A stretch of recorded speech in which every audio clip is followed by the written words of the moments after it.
Samantala, PBBM patuloy na nakabantay sa iniwang pinsala ng Bagyong Tino. Umaabante sa balita si Abante reporter Eileen Taliping.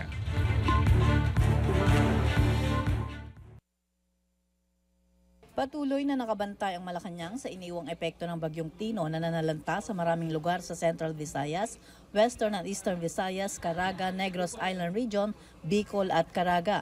Ayon sa Presidential Communications Office, patuloy na tumatanggap si Pangulong Ferdinand Marcos Jr. ng impormasyon sa lawak ng pinsalang idinulot ng bagyo, partikular sa Cebu kung saan marami ang naiulat na nasawi at mga ari-ari ang nawasak dulot ng mga pagbaha at landslides. Ikinalungkot ng Pangulo ang pagkawala ng maraming buhay at tiniyak na magtutuloy-tuloy ang mga aksyon ng gobyerno upang mapabilis ang pagbangon ng mga nasalanta ng Bagyong Tino.